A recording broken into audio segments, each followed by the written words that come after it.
Téléspectateurs de Mandé TV, bonjour, bonsoir. Très heureuse de vous retrouver encore une fois sur notre plateau cryptage de l'actualité de la semaine sur le plan national, régional, international. Ça dépendra des sujets qui sont à l'horizon et surtout qui nous intéressent. Pour faire ce décryptage sur ces plateaux, j'ai le plaisir d'avoir très souvent des confrères, des invités, des spécialistes pour aborder les questions qui vous intéressent notamment. Et aujourd'hui, j'ai le plaisir d'avoir un plateau 100% journaliste des confrères. Il s'agit en premier de Monsieur Bourema Solo, journaliste, blogueur. Solo, bonjour. Bonjour Fadima. Ça va? Ça va très bien. Ça et vous? tient? Ça va à la malienne. À la malienne. À la malienne. Ah, ça devient un slogan hein, qui est partagé par tous les Maliens maintenant. Exactement. Mais bon, ça a une connotation plus ou moins positive. Ça dépend des gens. Hein. Ça dépend. Il y a des gens qui ont cette connotation un peu positive, mais d'autres carrément très négative. Hein. Ça, il faut le dire. On peut dire neutre. Mais on garde l'espoir. On garde l'espoir. On garde toujours l'espoir. C'est ça. Deuxième invité sur ce plateau, comme je vous l'ai dit, 100% journaliste, homme-femme de médias. Il s'agit de Monsieur Gabriel Thienou. Il est journaliste d'investigation au journal Le Reporter. Bonjour Gabriel, ça va? Bonjour Fadima, je vais très bien. Et chez vous? Ça tient? Ouais. On a des gros dossiers, des gros morceaux? Pas ces derniers temps. Pas ces derniers temps. On regarde des petits sujets d'investigation quand même. Oui, on essaie quand même de dénicher quelques morceaux de ça et là pour éclairer la lanterne des Maliens. Disons que c'est pas facile pour par les temps qui courent, hein, ça devient un petit peu compliqué l'accès aux informations. L'investigation même en tant que telle devient de plus en plus un problème. Exactement, exactement. Voilà. Le métier de journaliste devient un métier hyper périlleux dans cette zone du Sahel, hein, on dira. Téléspectateurs de Mandé TV, on aura nos sujets. Donc, premièrement, on aura la visite du Premier ministre, notamment au Turkménistan et au Japon. Voilà, on en parlera. Deuxième sujet, on aura l'arrestation de l'ancien Premier ministre, M.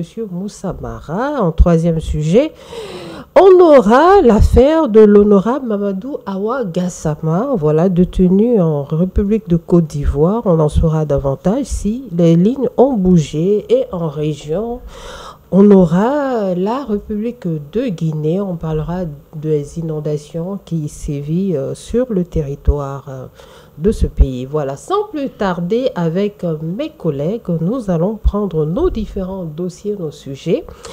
Premier sujet, comme si bien le dit, il s'agit de la visite de notre Premier ministre, le général de division, M. Abdoulaye Maïga, qui fait, je crois, un petit périple. Sous l'eau, de quoi il s'agit? Effectivement, comme vous l'avez dit, depuis la fin de la semaine dernière, le Premier ministre n'est pas au Mali, il est en tournée, on peut dire ainsi. Il a d'abord été au Japon, on va en venir, mais actuellement il est au Turkménistan, un pays d'Asie centrale, je crois de la Fédération de Russie, où se déroule le troisième sommet des pays en développement sans littoral, c'est-à-dire des pays qui ne sont pas débouchés par la mer. Et le Mali en fait partie. Il y a 32 pays qui sont présents à ce sommet. Le Mali avec ses deux ministres, le ministre des Infrastructures et des Transports, Madina Sissoko, Madame Dambélé Madina Sissoko, et celui du Commerce sont panélistes en quelque sorte dans ce sommet-là. Et c'est mercredi, ils ont pris part à les panélistes. Ils ont défendu la position du Mali parce que le Mali, quand même, avec le Premier ministre qui a d'ailleurs délivré le message de l'AIS à ces sommets qu'on peut qualifier des Nations Unies, parce que c'est quand même sous l'impulsion des Nations Unies que se tient ce troisième sommet.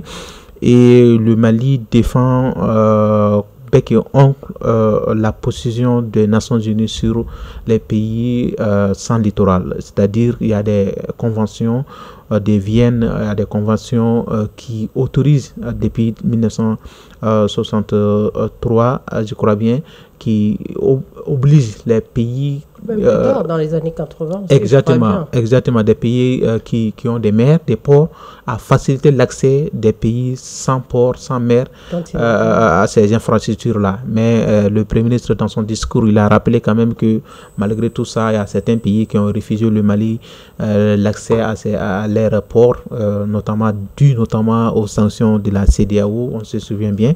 Bon là, le Premier ministre n'a pas fait cas parce qu'il a salué quand même certains pays comme la République de Guinée, la République du Togo, la République islamique de Mauritanie.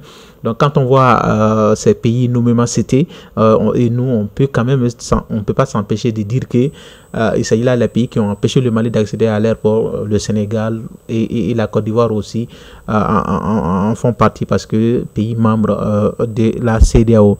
Donc le Mali, l'objectif de ces sommets, c'est d'abord d'évaluer la deuxième édition, le deuxième sommet qui avait quand même fait un plan d'action 2014-2024. Donc aujourd'hui, ce sommet permettra de faire où en sommes-nous avec ce plan d'action sur les infrastructures, sur le développement en tant que tel et aller vers un autre plan d'action 2025-2034. Donc en quelque sorte pour une dizaine d'années. Donc c'est un sommet, comme je le disais tantôt, qui est ouvert à 32 pays sous l'égide des Nations Unies et le Premier ministre, le général Abdoulaye Maïga, a quand même demandé aux Nations Unies d'être regardants sur les pays qui empêchent les pays sans littoral d'accéder au port parce que ces pays-là, selon lui, violent les conventions établies en la matière et les ministres, comme je dis, qui ont pris part aux panélistes ont quand même plaidé en la faveur et de l'AES et du Mali par rapport aux infrastructures, par rapport à l'accès à ces littoraux-là.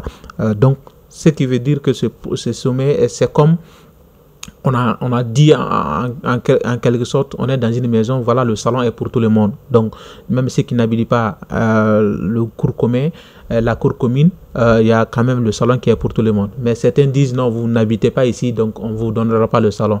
Et le Mali dans ce cas précis, le Mali, le Niger, le Burkina Faso, qui sont quand même, on le sait, des pays continentaux, demande à ce que ce salon-là soit partagé conformément à ce qui a été décidé par tout le monde. Donc, c'est une bonne guerre, c'est une bonne politique et ça fait quand même plaisir de voir que nos autorités puissent sortir et défendre les intérêts. Ce qui n'était pas le cas sous Choguel Kokala Maïga. On a vu Choguel pendant ces trois années-là, on a vu qu'il a fait seulement un seul déplacement hors du Mali. À ce que, si ma mémoire est bonne, ça aussi c'était sur la tribune des Nations Unies où il a dit la France a abandonné le Mali en plein vol. À part ça, on ne l'a pas vu sortir du pays. Et avec ce Premier ministre, tout dernièrement, il vient de l'Espagne, Séville, où il a pris part aussi à un sommet pour le développement. Donc ces sorties sont quand même des sorties qu'on peut qualifier de recherche de partenariat parce que effectivement quand on viendra sur le Japon aussi, c'était vraiment le sommet, l'exposition universelle, tout ça. Donc quand on voit que nos gouvernants sortent pour aller chercher des partenariats, pour aller chercher, même si sur le coup il n'y a pas de convention signée, il n'y a pas d'accord signé sur nos besoins, sur nos priorités, mais quand même du fait de sortir, d'aller chercher, d'aller montrer, d'aller vendre l'image du pays, que le Mali n'est pas isolé, le Mali n'est pas ce que les autres là disent. Donc ça, c'est vraiment quelque chose qu'on peut s'allier, qu'on peut leur attribuer comme volonté d'aller vers le développement. D'accord, merci beaucoup Soulo. Gabriel, vous pensez, le ministre, il a fait un discours quand même. Selon vous, quel message le ministre voulait réellement transmettre? Quelle lecture avez-vous fait de ce discours? Le premier aspect qui m'a beaucoup retenu l'attention d'abord, c'est que bien que des officiels burkinabés et nigériens étaient présents dans la salle, je vais parler des ambassadeurs, le Premier ministre, le général de division Ablaye Maïga, a parlé au nom de la Confédération de l'AES, ce qui est une avancée majeure. C'est vrai, il a fait le cas du Mali, du Burkina Faso, du Niger, mais de façon générale, il a tenu quand même un discours à montrer que désormais la Confédération sur le plan international s'exprimerait en une seule entité, et cet aspect est très très important sur le plan politique. Parce que d'aucuns pensent que nous sommes isolés, et quand on voit qu'au niveau des grandes instances, au Conseil des Nations, nous avons notre voix, et une voix assez soutenue et bien structurée qui réellement montre et fait preuve de notre engagement à aller dans des fronts communs. Je pense que c'est une avancée majeure. L'autre aspect, c'était de rappeler que bien qu'il y a une situation de crise qui persiste jusqu'à preuve du contraire, l'espace de l'AES renferme beaucoup d'opportunités que les partenaires ne devraient pas hésiter à venir sur le marché. Il a parlé tantôt des matières premières comme minières et minérales. Cette expression me donne toujours du fil à tordre. Au fait, c'est pour dire que l'espace AES, ce n'est pas seulement que le Mali, il y a le Burkina et le Niger, mais l'ensemble renferme une certaine somme de ressources à ne pas négliger, et c'est ce qu'il a mis en avance. Ce partenariat qu'il attend des partenaires qui, s'ils doivent venir, doivent mettre une chose en tête, c'est une coopération équilibrée, gagnant-gagnant. Et il a tenu également à rappeler les principes en termes de coopération, le respect de l'intégrité territoriale, le respect du choix des partenaires opérés par, il n'a pas dit cette fois-ci par le Mali, mais par la Confédération, et les choix stratégiques que l'AES a consenti réellement à mettre en avance comme moteur et l'expression de sa souveraineté est un élément assez important pour moi. Parce que, pourquoi je tiens beaucoup à m'appesantir sur cet aspect politique, parce que cette confédération, si elle continue sur cette voie, on a espoir qu'un bon jour nous aurons un gouvernement fédéral, je ne dirais pas confédéral, mais un gouvernement fédéral, et une politique de développement commune, une vision politique commune également. Donc, nous serons beaucoup plus avec plus de légitimité et un poids assez important, d'où certainement, si les politiques s'y mettent réellement, nous aurons sûrement notre droit de veto au niveau du Conseil de sécurité des Nations Unies. Et c'est des démarches que chaque jour, ces autorités nous montrent qu'ils sont résolument engagés à faire front commun. Et pour moi, c'est un atout à ne pas négliger au cours de ce voyage en Turkménistan. Voilà. C'est pas facile à prononcer, voilà. Et le ministre, quand même, ces derniers temps, ses discours, je ne sais pas, chers collègues, si vous avez eu le temps de vraiment observer cela, on l'a vu maintenant à chaque sortie. Cette phrase, quand même, revient très souvent. Voilà, c'est une observation qui a été faite. C'est de dire transformer les défis du moment en opportunités. Quelle lecture il faut réellement faire, même si on comprend un peu ce qu'il veut dire, mais concrètement, ça veut dire quoi? Concrètement, ce qui veut dire que les défis, nous sommes dans ces défis-là. Les défis sont quoi? Les défis sont du fait qu'on a remplacé nos partenaires stratégiques traditionnels donc, par des nouveaux partenaires, du fait qu'on n'accepte pas des injonctions sur le plan diplomatique ou politique, du fait qu'on est entre guillemets isolé du fait qu'on n'arrive pas à avoir peut-être des fonds nécessaires pour nous, du fait qu'aujourd'hui on veut compter sur nos propres ressources. Donc nos propres ressources veut dire quoi? tout ce qu'on peut avoir à travers les impôts, à travers les prélèvements qu'on fait, à travers nos ressources minières, comme l'a dit Gabriel. Donc tout ça, aujourd'hui, on sait que sur le plan pratique, ce n'est pas suffisant pour nous, que ce soit pour le Mali, pour la Guinée, pour le Niger ou le Burkina Faso, ce n'est pas facile parce que des pays qui ont quand même habitué à avoir des fonds du FMI ou de la Banque mondiale chaque année à hauteur des milliards pour ce qu'on appelle fonds de soutien au développement, et depuis quelques années, ces fonds rares. Et aujourd'hui, le seul marché sur lequel le Mali, en tout cas pour ce qui concerne le Mali, et dont on a information, c'est sur le marché UEMOA. Sur le marché UEMOA que le Mali arrive à soulever des fonds. La dernière fois, on nous parlait de 22 milliards que le Mali a pu mobiliser.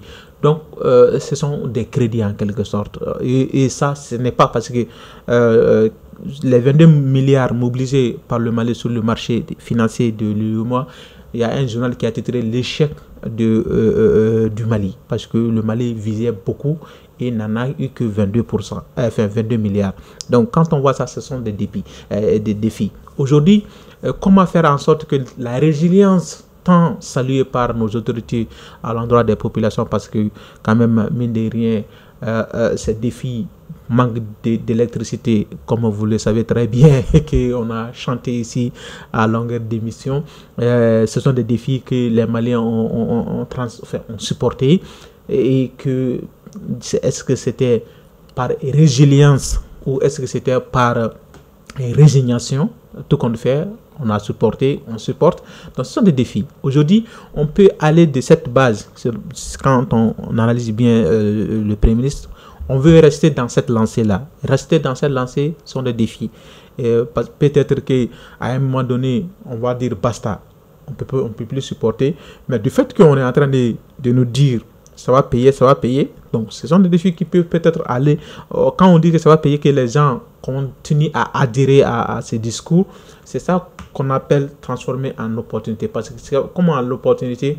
Et si on est dans ça, on est conscient que c'est dans ça qu'on peut aller vers un développement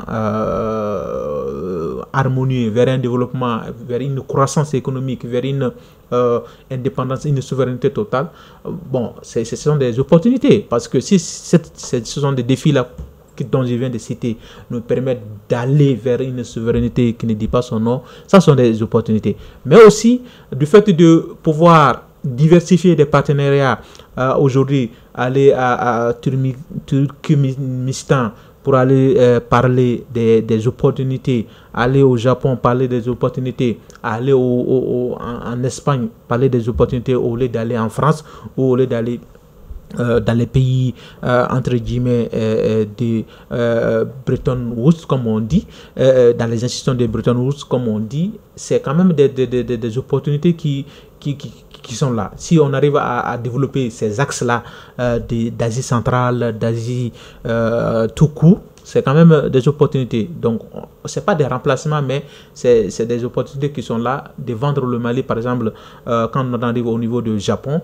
le Premier ministre a demandé au ministre du Commerce d'organiser la deuxième édition du forum Mali-Japon sur les opportunités. Donc, quand on voit tout ça, c'est quand même des choses, des ouvertures qu'ils font pour permettre aux investisseurs aujourd'hui qui manquent au Mali, vous le savez très bien, on n'a pas d'investissement venant des pays d'ailleurs. Surtout, on est en train de perdre beaucoup d'investisseurs. Donc, quand on les remplace par des investisseurs qui étaient là, qui avaient conquis le Mali comme un précaré, et si on les remplace, on arrive à les remplacer par des nouveaux. C'est ça vraiment des opportunités. Bon, maintenant le reste, est-ce qu'on a une bonne politique? Ça, parce que c'est une bonne politique qui peut transformer ces défis-là en opportunités. Gabriel, vous avez la même lecture que Soulo? Oui, moi je vais peut-être aller un peu plus en profondeur et pas du côté des partenaires. Je pense qu'en parlant de faire de ces défis des opportunités, il a tantôt parlé de réévaluer nos potentialités et de les mettre en valeur. C'est-à-dire, ces pays de l'AES regorgent énormément de ressources et également des ressources humaines qui sont très jeunes, il faut le reconnaître. Mais je pense que l'un des défis majeurs, c'est comment mettre en valeur les échanges commerciaux entre même ces trois États d'abord. Parce que, à ce que je sache, le Niger a une raffinerie sur lui et nous importions du pétrole. Alors, en termes c'est-à-dire de stabilité économique entre ces trois pays, il serait été mieux que le Burkina et le Niger, qui peut-être ont aussi des potentialités en termes de production pétrolière et qui ne sont pas encore mises en exécution, prennent avec le Niger toutes leurs dotations en termes de carburant, du pétrole et tout ce qui va avec sur ce plan, en quelque sorte. Qu'on n'ait pas à injecter encore nos maigres ressources et notre économie à l'importation du pétrole qui est produit chez nous. Désormais, j'ai dit chez nous parce que le Niger faisant partie de la Confédération, la production nigérienne doit quand même servir d'abord à assurer la consommation et à un coût abordable des populations de l'espace AES. Un autre aspect, c'est que et qui semble aussi être un défi, c'est comment mettre en valeur notre main-d'œuvre, c'est-à-dire notre savoir-faire, la production locale en termes de certains articles qu'on importe, alors que nous avons dans notre espace des gens qui s'y prennent très bien et qui font de très beaux articles. Comment mettre ces articles en valeur et que la consommation soit faite de façon endogène et que voilà, je pense que si le Premier ministre parle de faire de ces défis sont quoi? C'est que nous avons connu des problèmes quand il y a eu cet embargo de la CEDEAO, de l'UEMOA, que des pays ont accepté de jouer le jeu, alors que quelque part, cela ne relevait pas du tout des prérogatives de ces institutions à imposer de telles sanctions sur des pays membres. Donc, de ces défis peut naître des opportunités que quand nous-mêmes nous acceptons de revaloriser nos compétences. Et ces compétences vont s'étendre à notre savoir-faire, à notre production locale que nous allons devoir retravailler et y ajouter et mettre de la valeur ajoutée. C'est-à-dire au lieu que ce soit de la matière première qu'on importe et qui va nous revenir encore avec de la valeur ajoutée à un prix exorbitant, que nous apprenions par exemple à la transformation sur place pour que ce soit des produits finis et qui sont consommables pour nos populations. Et je pense que cet aspect, il faudrait que Soulou l'a rappelé, que les politiques gouvernementales puissent réellement prendre ces aspects de l'économie, parce qu'il s'agit de l'économie nationale et de l'économie de ces trois États. C'est-à-dire comment soutenir cette politique qui va mettre un point d'honneur sur nos savoir-faire, nos produits locaux, et s'il y a des imperfections, comment les perfectionner, comment les rendre. Parce que quand il y aura une production suffisante où le marché local ne pourra plus,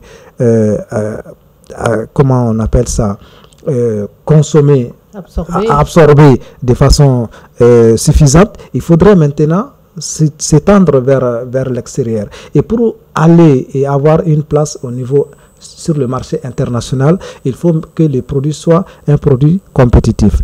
Et si ce produit n'est pas à mesure de compétir avec les autres articles sur le marché international, il faut se dire que vous n'allez pas avoir de marché.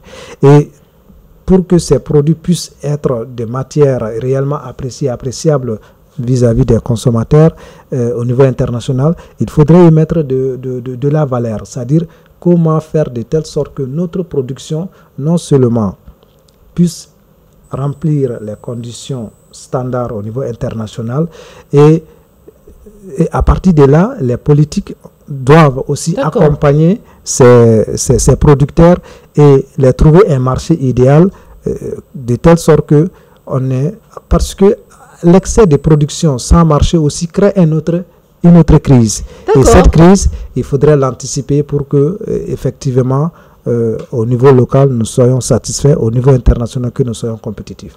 D'accord, donc sans transition, on va prendre, en même temps, dans la foulée, ce périple-là, qui finalement s'est passé aussi au Japon. Voilà, on l'a dit tout de suite en intro, le 31 juillet dernier, le PM, avec une très forte délégation, je crois bien, était au Japon.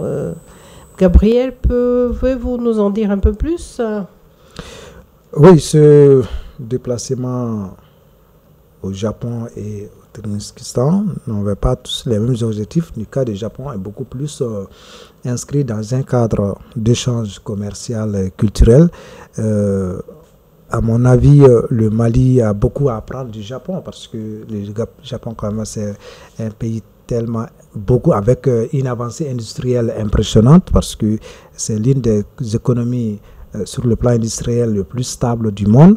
Et aujourd'hui, si le Mali a l'opportunité, je dirais plus le Mali, l'AES a cette opportunité d'y être et de prétendre à un partage de savoir ou de contenu. Et je pense que nous sommes les plus gagnants dans une telle démarche. Et sur le plan commercial, je pense que on a la chance peut-être à certains niveaux, on a le transfert de compétences comme la coopération que nous avons aujourd'hui avec la Russie, où on est certain que dans certains domaines, il y a le transfert de compétences, mais sur d'autres plans, le transfert de compétences ne serait pas fait parce que ce n'est que des produits finis où peut-être vous allez devoir amener de quelque chose qui intéresse ceci pour que le marché soit équitable. Sur le plan culturel, je pense que le cas du Japon, pour ceux qui savent que le Japon a été frappé quand même en 1945 au cours de la Deuxième Guerre mondiale, les bombardements d'Hiroshima et de Nagasaki ont quasiment mis l'économie japonaise et a failli faire arrêter la vie. Mais le Japon s'est relevé, s'est redressé. Comment?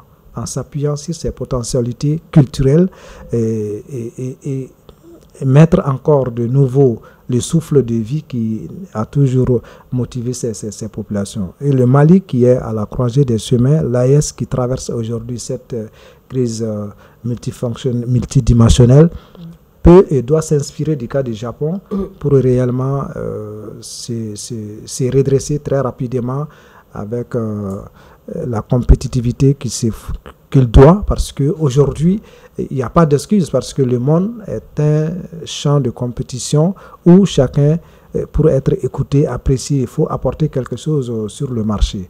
Et nous avons des potentialités. Opportunités possibles avec notamment le Japon, en sachant cette instabilité sécuritaire et aussi le climat des affaires aujourd'hui, qui, on le reconnaît très bien, n'est pas très proliférant dans la zone du Sahel et ce qui est du cas du Mali. Exactement. L'opportunité qu'il y a, c'est de montrer, d'aller communiquer, d'aller parler l'état du Mali, l'état de santé du Mali. Donc, c'est ce que il n'y a pas une voix plus autorisée que celle du gouvernement ou des autorités. Donc, c'est à juste titre, hein, c'est une opération de séduction en quelque sorte pour aller parler, parce que comme Gabriel l'a dit, Japon quand même c'est une grande nation d'industrialisation, d'industrie, avec un potentiel d'investisseurs qu'on connaît de ces pays. Et sur le Mali, parce que le Premier ministre a instruit, comme je le disais tantôt, au ministre du Commerce d'organiser la deuxième édition Mali-Japon qui autour des investissements. Donc, donc le Mali entend même au cours de cette édition inviter pas mal de 150 investisseurs japonais au Mali pour venir prospecter le marché malien, pour voir comment ces Japonais-là, ces investisseurs japonais peuvent investir dans notre pays. Mais comme vous l'avez dit, le défi est de taille parce que l'environnement sécuritaire, l'environnement politique n'est pas propice pour ces gens-là de venir investir, parce qu'un pays politiquement instable n'est pas propice pour des affaires. Et des affaires, des investisseurs regardent le climat politique, le climat social pour décider est-ce que ces pays-là, avec tous ces soubresauts qu'on connaît, est-ce qu'on peut risquer d'investir dans ce pays. Mais nonobstant c'est que ces crises ou sinon ces aspects, on sait quand même que sur le plan minier, le Mali quand même aujourd'hui avec nos mines et tout ce qui va avec la politique minière que le gouvernement a mise en place, je crois que c'est un bon marché, mais toujours est-il qu'il faut une politique, comme je disais tantôt avec le Turkménistan, il faut une politique d'investissement qui favorise l'investissement. C'est-à-dire quoi? C'est-à-dire que il faut au niveau de fisc, au niveau des impôts, il faut alléger les charges pour attirer les investisseurs. Sinon, si on reste comme ça parce qu'on sait que même les industriels maliens, les opérateurs économiques maliens se plaignent du taux d'imposition ici au Mali, d'impôts ici au Mali, des fiscs ici au Mali, dans ce contexte-là, parce que des investisseurs se connaissent entre eux, des opérateurs économiques se connaissent entre eux, ils s'appellent avant de venir, ils se renseignent entre eux pour dire est-ce que dans votre pays-là, est-ce que dans quel domaine on peut investir sans risquer de perdre autre. Aujourd'hui, malheureusement, à ce niveau, le gouvernement doit faire beaucoup d'efforts pour attirer beaucoup plus d'investisseurs parce que si au niveau des impôts, parce que quand on regarde le Singapour, quand le Singapour s'est développé, c'est cette politique-là que le Singapour s'est appliquée. Ils ont fait ce qu'on appelle pas paradis fiscal, mais quand même des offres fiscales très alléchantes pour attirer des investisseurs. Et aujourd'hui, le Mali en a besoin parce que, comme j'ai dit, on a rompu avec nos anciens partenaires dits traditionnels, dits voilà, en quelque sorte, qui avaient le Mali comme l'air précaré. Et aujourd'hui, on est en train de chercher de séduire d'autres investisseurs, d'autres partenaires. Donc, il faut les investir avec des politiques. Et si cette politique qui doit émaner, qui doit provenir du gouvernement, si cette politique est mise en avant, je crois que le Mali, le marché est vierge. Le Mali, c'est vraiment une potentialité qui est là. Et ils vont venir. Même s'il n'y a pas l'aspect sécuritaire, ils vont être regardants là-dessus. Mais si vraiment des garanties fiscales d'impôts leur sont données, ils vont venir. Donc c'est sur ça, moi je veux que le gouvernement travaille. C'est sur ça, moi je veux que le gouvernement communique pour attirer davantage d'investisseurs. Sinon, si on va dire notre pays est beau, non, ce que les gens disent là, qu'il y a sécurité, non, il n'y a pas sécurité, non, il y a sécurité, ça ne va pas attirer des investisseurs. Il faut vraiment communiquer sur l'aspect impôt, l'aspect fisc, pour que les investisseurs, en venant, fassent de comparaison, fassent balance. Est-ce que quand on met ça sur le niveau fisc, qu'est-ce qu'on gagne, est-ce que voilà, il faut faire sur ça. Je crois qu'en faisant cela, on peut avoir beaucoup d'investisseurs. D'accord, voilà. Merci Soulo, c'est clair, les opportunités dans le Sahel, notamment au Mali, sont là, c'est évident, mais il suffit à ce qu'on a pu comprendre d'aligner surtout les politiques à favoriser, surtout à communiquer ce soit un climat des affaires les plus propices pour nos États. Voilà, donc affaire bouclée pour ce sujet-là, jusqu'à peut-être prochaine conférence sur place. Nous allons prendre notre deuxième sujet, téléspectateurs de Mandé TV. Il s'agit de la mise sous mandat de dépôt, on dira ainsi, d'un ancien Premier ministre, M.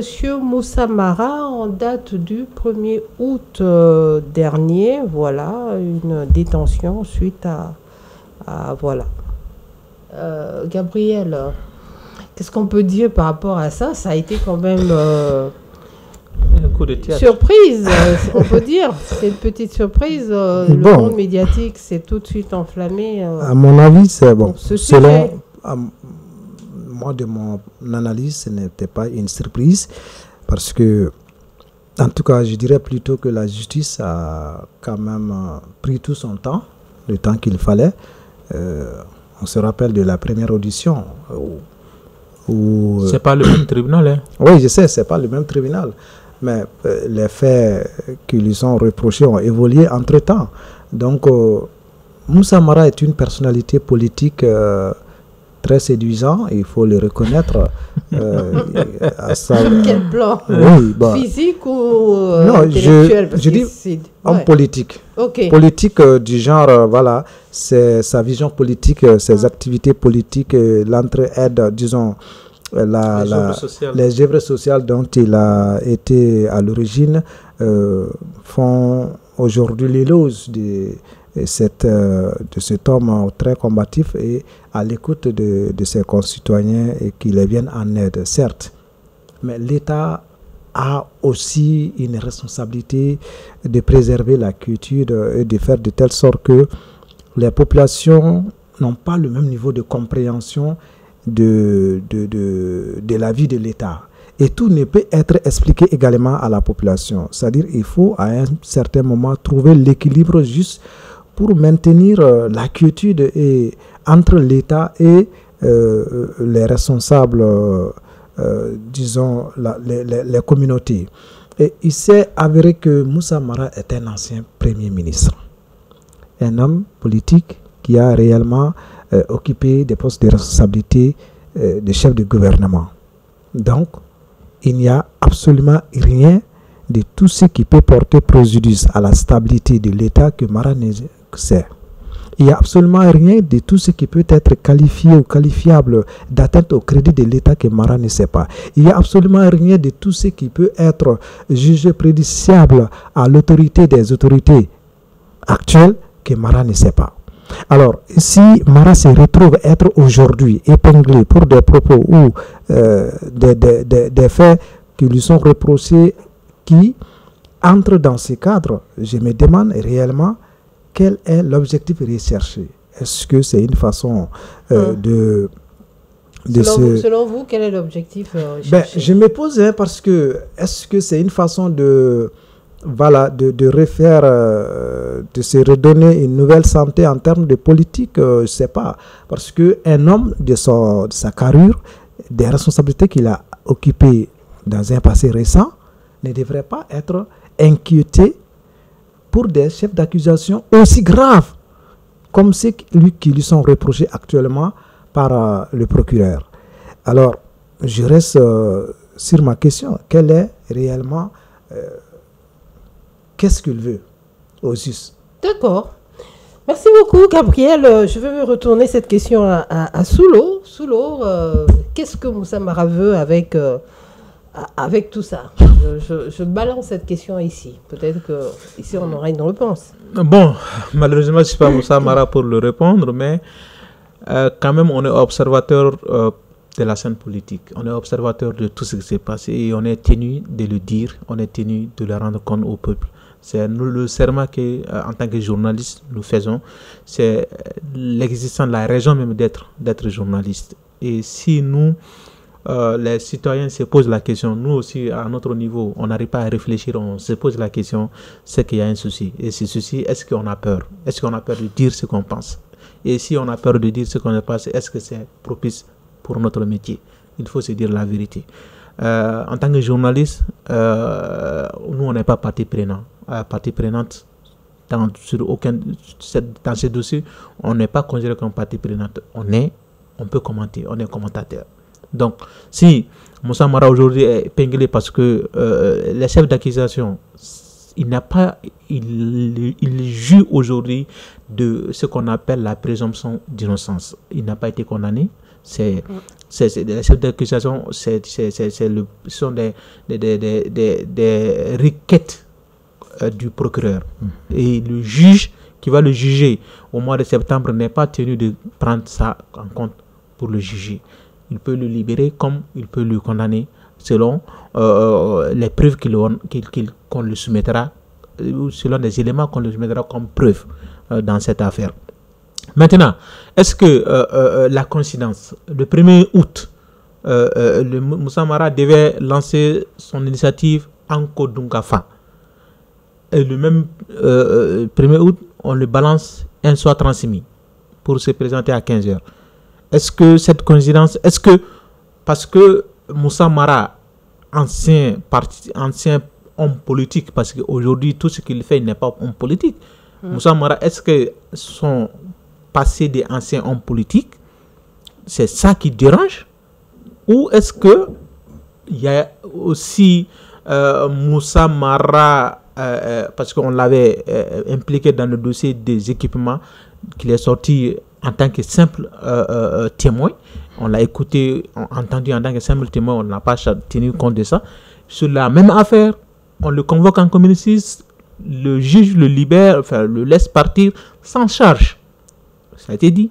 Et sur le même dossier, on nous amène en tête au crédit de l'État. Trouble à l'ordre public, je crois. Contre l'autorité de l'État. Donc, presque 5 à 6 chefs d'accusation sur le même dossier. Alors qu'un autre tribunal n'a rien trouvé. Mais un autre tribunal trouve des choses. Est-ce que c'est politique? Parce qu'il n'y a pas de politique normalement. Est-ce que c'est du fait que Moussa Mara est inquiété, est-ce que c'est politique? Du moment où on ne peut plus parler de politique. Donc, il y a tas de choses, tas d'éléments qu'on a à notre niveau pour dire que est-ce que Moussa Mara ne gêne pas par ses sorties? Parce que c'est quand même un expert comptable. Et si un expert comptable ne peut pas donner son avis sur la marche du pays, et de surcroît un ancien Premier ministre qui a dirigé le pays, qui connaît tout et qui ne peut pas donner son opinion, alors que la Constitution de 2024 consacre... 2023, juillet 2023, consacre la liberté d'opinion, la liberté d'association, tout ce que la liberté d'expression d'ailleurs, comme valeur cardinale du pays. Est-ce que aujourd'hui, donc, du fait que on est ancien dirigeant, on est ancien homme politique, on ne peut pas donner son avis sur la marche du pays? Et est-ce que si c'est oui, parce que c'est ça qui montre ce qu'on est en train de vivre, on veut aller dans quel sens? Dans un sens où on ne parlera pas, on ne parlera rien du pays, on va laisser les gens faire? Ou est-ce qu'il est permis de commenter ce que les autorités le font? Donc, voilà, on est dans un dilemme. Il faut qu'on nous situe. Parce que le même procureur qui le poursuit, il a dit qu'il n'a jamais interpellé quelqu'un et c'était face à la presse. Parce qu'il a dit quelque chose, il a donné son opinion. Mais comment? Est-ce que c'est le procureur qui dit, d'accord, Moussa Mara, vous avez tweeté, vous avez fait ça. Donc, selon moi, dans ce que j'entends, vous voulez troubler l'ordre public. Donc, voilà, donc est-ce qu'on est dans le jugement de l'intention? Est-ce qu'on est dans le jugement de l'intention? Donc, ce sont des choses, nous, en tant que journalistes, qu'on doit dire, si on doit alerter, on doit alerter. Donc, c'est vraiment un précédent qui est là, j'ose espérer qu'à l'issue de son jugement prévu pour le septembre, que Moussa Mara rentrera à la maison, parce qu'on n'aura rien trouvé qui puisse troubler l'ordre public, sinon ça aurait été le cas. Parce que si son tweet qui datait au moins une semaine, 2 semaines, n'a rien fait, n'a rien suscité dans la population, parce que si ce n'était pas, par exemple, ces convocations, on avait même oublié son tweet. Les Maliens avaient oublié son tweet. Il date du 4 juillet. 4 juillet, les gens avaient même oublié son tweet. Mais du fait qu'on le convoque sur le même tweet, les gens vont aller chercher le tweet. Qu'est-ce qu'il a dit dans le tweet, dans le tweet? Est-ce que c'est ça qui suscite le trouble public, le trouble à l'ordre public, ou est-ce que c'est le tweet qui trouble à l'ordre public? Voilà des choses qui sont là. Est-ce qu'on est en train de chercher la personne, ou est-ce qu'on en a cherché son match? Merci Soulo. Voilà. Gabriel, oui. Comment vous expliquez parce que c'est la question que beaucoup de Maliens, beaucoup de personnes se sont posées en se disant, avec plusieurs convocations. Pourquoi tant de convocations au sein de la justice pour finalement lui mettre sous mandat de dépôt? Pourquoi la justice ne l'a pas fait depuis la première ou la deuxième convocation, quand même? Je pense qu'on ne va pas faire les procès des Mara avant les juges. Ce que Soulo essaie d'expliquer, je pense que c'est une lecture assez objective qu'il est en train de faire. Mais moi, personnellement, moi, je me mets un peu dans l'analyse du tweet qui, à mon sens, sans faire son procès, Soulou a fait une lecture sur la forme. Moi, je vais un peu entrer dans le fond. Le tweet n'est pas fait que pour les lecteurs seulement. Le tweet a un état d'esprit. Et je pense que le juge qui a émis le mandat de dépôt est rentré, le procureur qui a émis le mandat de dépôt est rentré à essayer de se mettre dans le fond du tweet pour essayer de qualifier un peu les expressions et les donner corps et âme pour essayer de définir... Oui, mais dans ce cas, on se pose la question, pourquoi tant de temps alors? Non. Pourquoi tout ce temps? Mais à ce que je sache, on ne pourrait pas parler de violation de son droit parce qu'il a été assisté de son avocat. On n'a pas parlé de violation. Je tout simplement... Il s'agit de savoir pourquoi tout ce temps. Oui, le pourquoi de tous ces temps, c'est les juges seulement qui peuvent répondre à cette question. Parce que je pense que c'est une procédure qui avait été engagée, d'où on lui avait même refusé de quitter le territoire parce que lors de la première audition, il avait été signifié que le processus, c'est-à-dire les enquêtes, se poursuivent. Et si, à la suite de tout cela, il est encore auditionné et par la suite, un mandat lui est décerné, c'est que peut-être le juge ou le procureur a requalifié les faits qui, réellement pour lui, nécessitent Sachant que ce n'est pas le même tribunal. Hein. Oui, mais ce n'est pas le même tribunal, mais cela n'empêche que les faits soit requalifié dans un autre ça suscite l'étonnement de l'avocat qui est maître Montagatal. Oui, à ce que je sache, la première audition c'était au tribunal de la commune 4 et le dernier qui a conduit au mandat s'est tenu pour spécialiser la lutte contre la cybercriminalité, n'est-ce pas? Vous voyez déjà, on sort dans un cadre beaucoup plus du commun. Et on rentre dans un cadre beaucoup plus restreint. C'est-à-dire l'espace cybernétique est tout autre chose. Donc, la requalification des faits, allant jusqu'au discernement de mandat de dépôt, dépend de l'appréciation du procureur. Et je pense que c'est au procureur, peut-être au débat contradictoire, que le ministère public va apporter ces éléments de preuve. Nous, on ne peut que faire une lecture subjective et essayer de fleurer un peu les intentions, mais au fond, les chefs d'accusation, c'est pourquoi j'ai tenu à rappeler que c'est un homme d'État avant tout. Un homme d'État à qui c'est-à-dire on impute ces genres de faits qualifiés avec telle dimension de gravité, et ça peut porter préjudice sur sa carrière politique. Et s'il est condamné, ça en est fini pour sa carrière politique. Donc, c'est-à-dire, moi, je ne vais pas...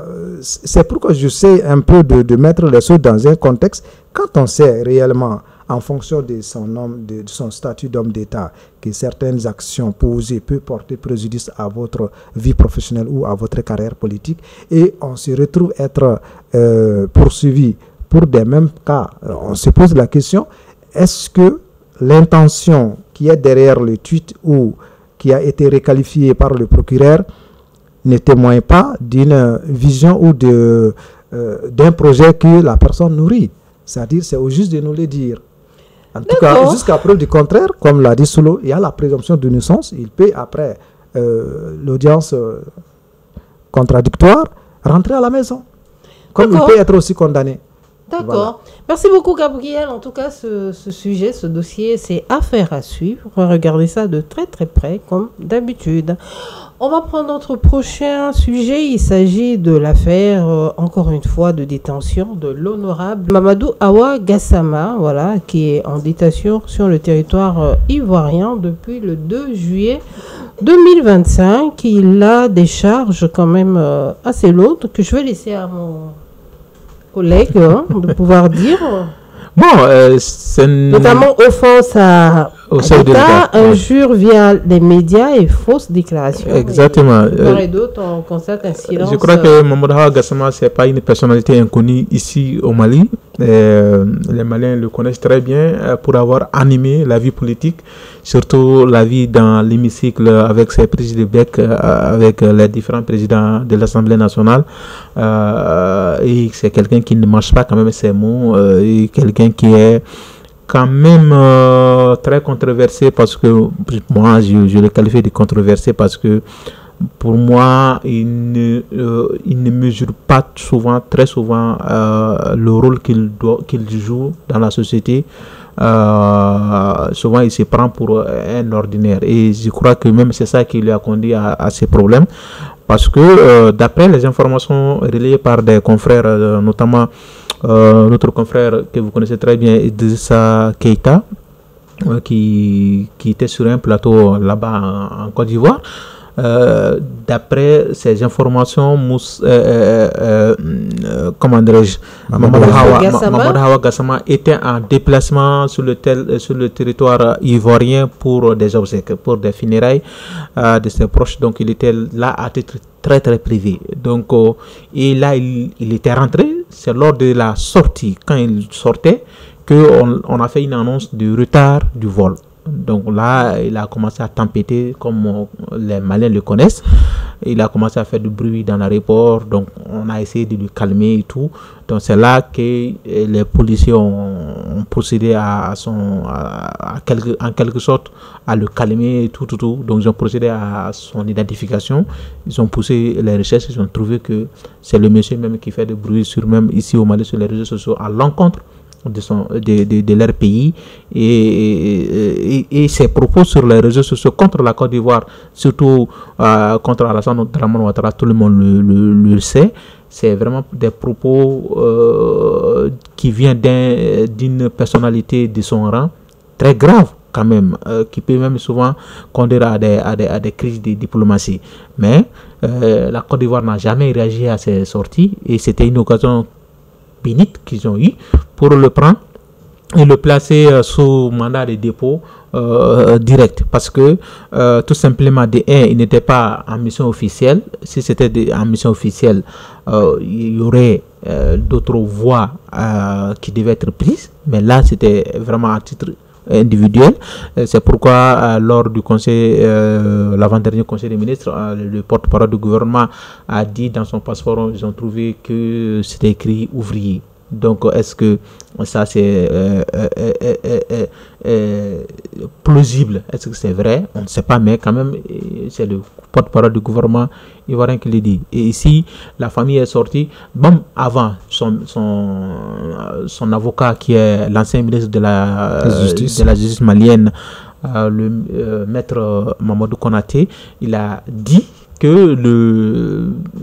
Gassama, il a reconnu avoir tenu ses propos. Il a tout reconnu, tous les chefs d'accusation, il a reconnu. Mais il a demandé indulgence à travers une lettre qui a fuité. Et la famille même est sortie ici au Mali pour demander l'indulgence du président Alassane Ouattara, qu'ils ont dit même que Mamadou Hawa Gassama a contribué à l'élection en 2000, je crois, en quelle année, ils avaient dit, mais pour être représentant du Alassane ici au Mali et mobiliser des gens. Ils ont rappelé tout ça pour dire que Mamadou Hawa Gassama a été un moment avec Alassane Ouattara, Dramane Ouattara. Mais sur ce coup, oui, c'est un Malien. Mais nous aussi, on est en train de chercher des gens. On demande une clémence. Une clémence, mais nous aussi, on est en train de chercher des gens qui insultent notre président, dès lorsqu'il même des Maliens qui insultent. Voilà. Bon, on les prend. Non. Sur le plan judiciaire, c'est très important, parce que quand on procède à ces trucs, des propos vulgaires qu'on tient sur les réseaux sociaux. Nous, on est blogueurs, et dans nos formations, on dit ça aux gens. Vous passez sur les réseaux sociaux, vous rattrapez un jour ou l'autre. Donc, il faut faire très très attention. Et lui, il l'apprend à ses dépens de cette manière-là. C'est très triste. C'est une grande personne, une vieille personne, j'allais dire, et une personnalité. Il occupe une place ici au Mali. C'est très triste, mais c'est une sorte de leçon qu'on donne, et c'est pas seulement aux Maliens, mais à tous les internautes qui pensent que derrière leurs écrans, on peut pas les trouver et qui disent n'importe quoi. C'est vraiment très dangereux et de faire très très gaffe, qu'il soit Alassane Ouattara ou moi, Bourima Soulou. Merci, le message est très bien passé.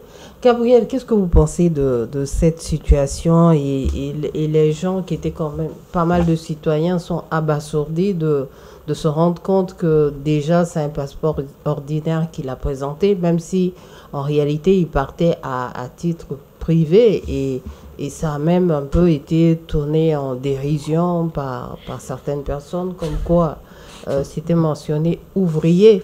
Donc on essaie de comprendre un petit peu. Bon, c'est quand même une personne, un personnage aussi, hein, on pourra dire, qui dégage quand même certaine envergure, hein, dans ce qu'il incarne en gros. Voilà, mais qu'est-ce qu'on peut penser de tout ça et surtout quelle issue favorable le plus rapidement possible est peut-être envisageable?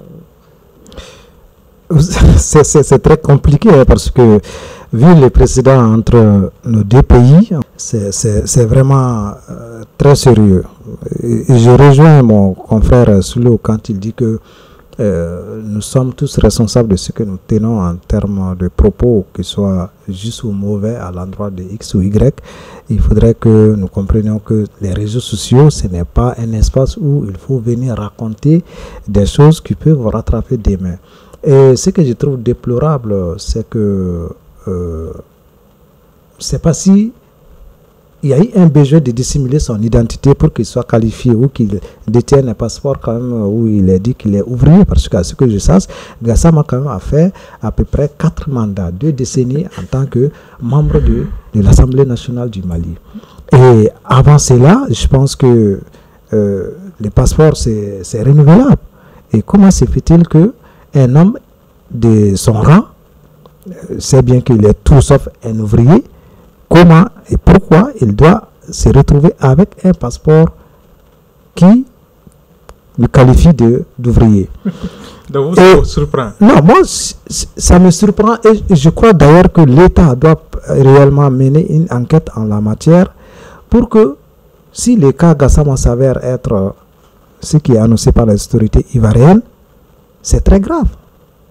C'est très grave parce que le passeport, tout comme la pièce d'identité, est un document qui doit témoigner de notre personnalité dans sa plénitude, pas de sous-couvert. C'est pas peut-être pour le besoin de services de renseignement ou autre, on peut dissimuler son identité, certes, mais lui, son cas, c'est une personnalité publique, un acteur politique connu et reconnu, et c'est un acteur majeur également de cette transition parce qu'il fait partie du Conseil national de transition. Qu'il veuille ne pas se servir du passeport diplomatique dont il doit jouir pleinement les droits, ça c'est son problème. Mais qu'à son compte en tant que citoyen ordinaire, qu'on y trouve après tous ces temps qu'il a passé à l'Assemblée nationale et tout ce que vie politique qu'il a accompli, on y retrouve ça veut rien dire en fait. Non, ça veut rien dire que qu'on soit. C'est inquiétant. Ça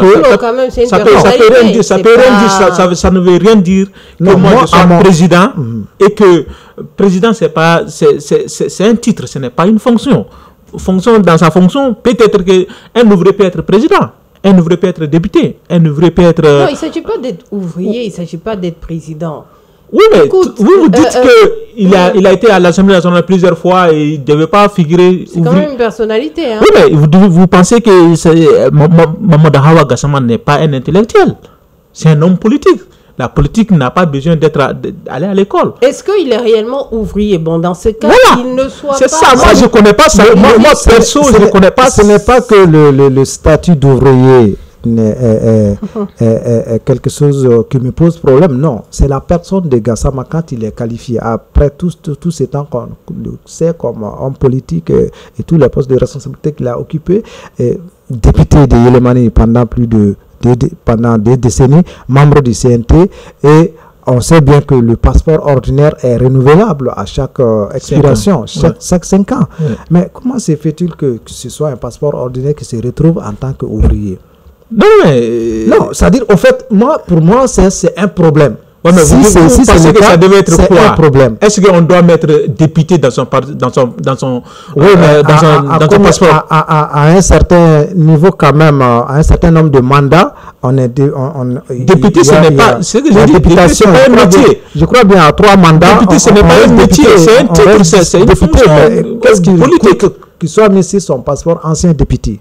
Non, ça c'est pas un métier. Non, c'est pas un métier, mais c'est quand même une qualification. Si on est ouvrier, on est ouvrier. Et si on est ouvrier, c'est... Tout ce qui est sûr, c'est que Gassama n'est pas ouvrier. Il est ouvrier, c'est lui qui est allé déclarer. Il est beaucoup plus connu pour des activités commerciales. Voilà, mais... C'est un opérateur économique. En ce sens, on sait qu'on dissimule beaucoup au Mali. En fait, c'est cette dissimulation qui pose énormément. Voilà, donc à ce niveau, moi je suis... Si c'est le cas, c'est un problème. C'est un problème. Qui donne des fausses indications par rapport à l'identité de X ou Y. Ils ont peur d'impôts, qu'on trouve que c'est un opérateur économique ou c'est un commerçant. Voilà. Parce que très honnêtement, ces professions-là, ceux qui exercent ces professions ont peur d'impôts et de fisc. C'est pourquoi ils ne mettent pas réellement ce qu'ils font dans leur carte. Donc, est-ce que si c'est ça, comme tu l'as dit, oui. comme vous l'avez dit, je crois que l'État doit ouvrir, si c'est vrai, l'État doit ouvrir d'enquêtes pour voir qui réellement ne dit pas vrai dans sinon, voilà. Pour moi, prouver qu'il est ouvrier dans son passeport, ce n'est vraiment pas un problème. Il ne faut pas généraliser en fait. Sous là, vous êtes dans le cas de généraliser, peu importe le citoyen par rapport à un poste qu'il occupe à un certain niveau. Là, il s'agit d'un cas spécifique qui doit quand même être pris en compte. Ce n'est pas un monsieur qui a été député pour un seul mandat. Il a quand même fait plus de 20 ans. Sauf qu'on ne peut pas mentionner député dans son passeport. Gassama ne peut pas arriver au service de passeport et que personne ne le connaît. Et puis on ose écrire ouvrier. En tout cas, on va essayer d'avancer dans le sujet. Il a un passeport diplomatique qu'il n'a pas utilisé. Donc voilà, tout ce que l'État peut faire, c'est lui offrir un passeport diplomatique. Il en a. Comme Gabriel l'a dit, il en a ça. Il n'a pas fait usage. Donc ça, c'est vraiment... Soulo, on va avancer. Voilà. Merci beaucoup, Soulo. Voilà, c'était le sujet, le dossier Mamadou Awa Gassama. Mais on lui souhaite quand même un bon dénouement, qu'il nous revienne. On souhaite réellement un bon dénouement pour cette affaire et surtout par rapport à sa famille quand même qui a pu faire une sortie. Voilà. Et puis ce silence assourdissant des autorités des deux côtés qui n'est pas souvent très bien entendu par certains citoyens, mais affaire à suivre tout simplement.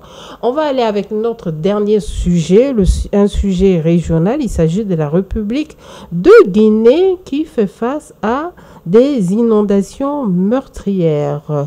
Sous l'eau, on peut savoir... Oui, ces derniers temps, la République de Guinée se voit confrontée à d'énormes inondations.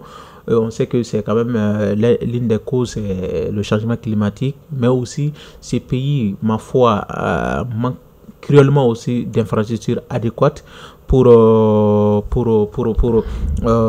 l'évacuation des eaux, comme ici d'ailleurs au Mali. Au Mali aussi, quand il pleut un peu seulement, on se retrouve avec des inondations, on se retrouve avec tous ces problèmes-là. Donc, je crois que les autorités là-bas se sont mobilisées ces temps-ci, parce qu'on nous parle aujourd'hui 17 morts. 17 morts, c'est énorme, et que la saison de pluie vient tout juste de commencer. Bon, Guinée, c'est quand même la saison de pluie dure, je crois, entre 6 et 9 mois. Donc, c'est pas comme au Mali où on a 3 mois seulement de pluie. Les infrastructures, quand même, comme je le disais tantôt, manquent cruellement à ces pays-là. Et Mamadou Doumbia, depuis son arrivée, je crois, il est en train de mettre l'accent sur les infrastructures pour viabiliser en quelque sorte, même ne serait-ce que la capitale. Il est en train de le faire de son mieux. Mais le problème, c'est curage des caniveaux. Le problème, c'est les barrages qui ne tiennent pas ou qui peuvent céder à tout moment. Ce sont des problèmes qu'on a. Mais le problème, comme je dis en amont, c'est vraiment le changement climatique. Aujourd'hui, quand il pleut énormément. Même ici à Bamako, quand il commence à pleuvoir, on a l'impression que nos maisons vont tomber. Et c'est vraiment quelque chose sur lequel il faut que... Ça aussi, c'est des politiques, c'est des programmes politiques qu'on doit mettre en place pour sensibiliser les populations. Parce qu'aujourd'hui, il ne faut pas aller seulement vers des choses superficielles. Il faut aller vraiment dans l'éducation. On a parlé, nous, les médias, on a parlé pour que les gens comprennent la désinformation et la bonne information. On a dit il faut aller vers l'éducation aux médias. Mais il faut aussi aller vers l'éducation au changement climatique. Il faut informer, sensibiliser les gens sur les pratiques à faire pour éviter ce genre de choses. Parce que souvent, on dit quand il pleut, il ne faut pas être sous les arbres. Quand il pleut, il ne faut pas être ceci, il faut être cela. Mais souvent, quand on se coince dans les pluies, la pluie nous surprend souvent dans les circulations et on ne sait pas où aller. La saison passée, je sais, beaucoup de voitures se noyaient ici à Bamako parce que les gens se trouvaient coincés dans les pluies sans le savoir. Donc, c'est des choses où il faut que l'État passe vraiment beaucoup d'efforts sur la sensibilisation, sur l'éducation au changement climatique, comment se tenir face à de telles situations. Et pour ça, ça peut quand même... les inondations, c'est vrai, mais perdre des vies humaines pour des inondations, souvent, dans les pays européens, on sait que dans le pays européen, on sait qu'il y a beaucoup d'inondations, mais souvent, ils s'en sortent avec peu de victimes. Mais chez nous, souvent, c'est vraiment catastrophique et je crois que c'est manque à l'information et la météo. Les gens ne regardent pas souvent la météo avant de sortir, alors que la météo est dite en langue locale et en français, mais souvent on s'en fiche de ça. Tout ça doit rentrer dans le cadre de l'éducation au changement climatique. On peut dire aux gens, avant de sortir, il faut vraiment écouter la radio nationale ou un tel programme qui va dire, aujourd'hui par exemple, le gouvernement du Mali, le ministère des infrastructures et des transports, chaque fois que Météo Mali fait une prévision, publie-les sur sa page. Ça, c'est des bonnes pratiques que moi j'aime. Et en Guinée, il faut peut-être, je ne sais pas s'ils le font ou ne le font pas, mais quand même aller vers ça pour qu'il y ait moins de pertes en vie humaine. D'accord, changement climatique avec beaucoup d'inondations, notamment des personnes qui se retrouvent coincées dans des eaux et qui malheureusement fait d'énormes victimes. Voilà, ça devient le nouveau fléau, Mais ici, quand même, ce qu'on peut avoir comme constat, c'est vraiment le problème d'urbanisation de nos villes et aussi d'assainissement. Soulou l'a souligné, les caniveaux qui se retrouvent très souvent bouchés et c'est souvent pendant l'hivernage qu'on essaie de chercher des solutions. Gabriel, qu'est-ce que vous avez à dire par rapport à cet état de fait quand même qui est très très déplorable? Oui, je rends hommage d'abord, je m'incline devant la mémoire de ces victimes. Il faut comprendre que quand la Guinée est touchée par de telles pluies, et il faut s'attendre à ce que du côté du Mali également, qu'il y ait la montée des eaux à travers certains cours d'eau. Et ce constat s'est fait sentir déjà par endroits. Et pour le cas du Mali, et surtout du côté de la Guinée, on a toujours tendance à qu'il n'y a pas de politique d'urbanisation réelle pour nous, surtout les capitales et autres localités un peu reculées. Et c'est dommage parce que il n'y a pas une étude réelle, parce qu'aujourd'hui, peut-être, il y a une ville qui est installée ici, mais il y a 50 ans, 70 ans, 100 ans, c'était une zone exposée aux inondations, ou peut-être c'était des maraîchages.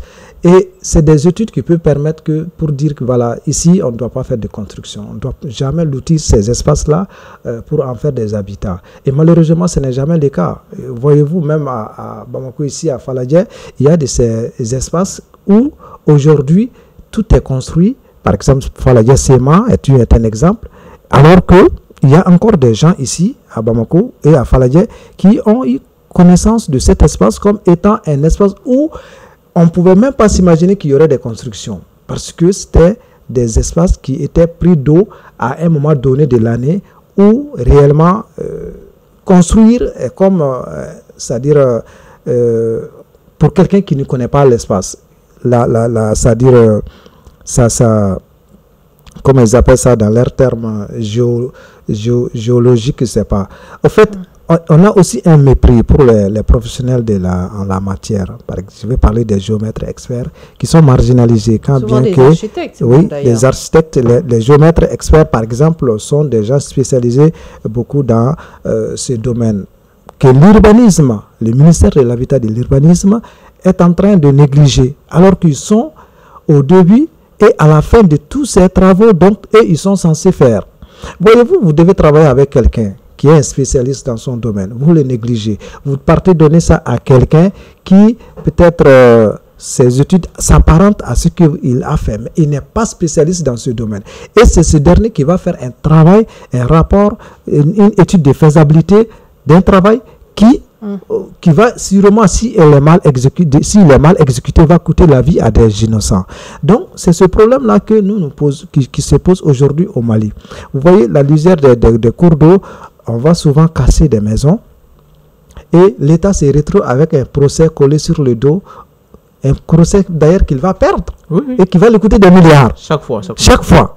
Donc, ça veut dire quelque part que les responsables ne sont pas tout le temps les responsables, ça veut dire les spécialistes ne sont pas souvent mis à la place qu'il faut pour élaborer des rapports efficaces, efficients et dont l'application va réellement servir à faire avancer les choses. Et c'est ce problème qu'il faut résoudre.